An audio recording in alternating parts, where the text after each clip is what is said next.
કચ્છમાંથી કે જ્યાં મુખ્યપ્રધાન ભૂપેન્દ્ર પટેલ કચ્છના પ્રખ્યાત માતાના મઢના દર્શને જશે।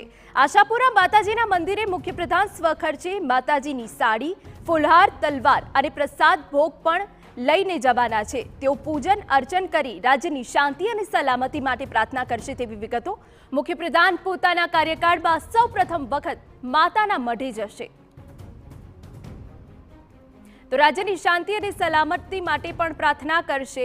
તો આજે ભૂપેન્દ્ર પટેલ કચ્છના પ્રખ્યાત માતાના મઢના દર્શને જવાના છે। આશાપુરા માતાજીના મંદિરે મુખ્યપ્રધાન સ્વખર્ચે માતાજીની સાડી, ફુલહાર, તલવાર અને પ્રસાદી ભોગ લઈને જવાના છે અને માતાજીના આશીર્વાદ મેળવવાના છે। તેઓ પૂજન અર્ચન કરીને રાજ્યની શાંતિ અને સલામતી માટે પ્રાર્થના કરવાના છે। તેમને જણાવી દઈએ કે મુખ્યપ્રધાન પોતાના કાર્યકાળમાં સૌપ્રથમ વખત માતાના મઢે જશે અને કચ્છનો તેમનો પ્રવાસ આ ખૂબ મહત્વપૂર્ણ સાબિત થવાનો છે।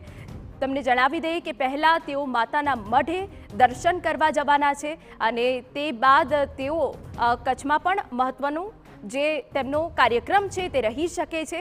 આ સિવાય માતાના મઢના જે દર્શન હશે તે ખૂબ જ વિશેષ બની રહેવાના છે। અમારા સંવાદદાતા કિંજલ મિશ્રા વધુ વિગત આપી રહ્યા છે। કિંજલ, પૂરી વિગત।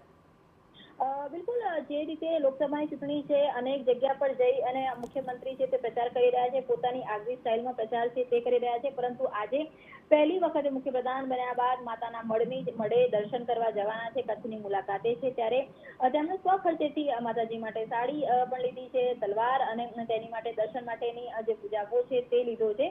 મુખ્યપ્રધાનની વાત કરવામાં આવે તો તે પોતે ખૂબ જ આધ્યાત્મિક ભાવના છે, અનેક જગ્યા પર તે પોતાની વાતને પણ આધ્યાત્મિક રીતે રજૂ છે તે કરતા હોય છે અને જ્યારે પોતે હવે જઈ રહ્યા છે કચ્છમાં પ્રથમ વખતે માતાના મઢે દર્શન કરવા પણ જઈ રહ્યા છે, ત્યારે સ્વાભાવિક છે કે જે તેમનો આજનો કચ્છનો કાર્યક્રમ છે તેમાં ચૂંટણી અને સભાને તો ગજબ છે, પરંતુ તેની પહેલા તે આશાપુરા દેવી જે કચ્છની દેવી કહેવામાં આવે છે, દેશમાં તે આશાપુરા માના નામથી પ્રખ્યાત છે, ત્યાં દર્શન કરશે અને તેની માટે સાડી, ફુલહાર, તલવાર, પ્રસાદ આ તમામ વસ્તુ છે તે ગાંધીનગરથી લઈને ગયા છે। જી બિલકુલ, તો આશાપુરા માતાજીના મંદિરે મુખ્યપ્રધાન સ્વખર્ચે માતાજીની સાડી, ફુલહાર, તલવાર અને પ્રસાદ ભોગ લઈને જવાના છે। તેઓ ત્યાં પૂજન અર્ચન કરશે અને રાજ્યની શાંતિ અને સલામતી માટે પ્રાર્થના કરશે।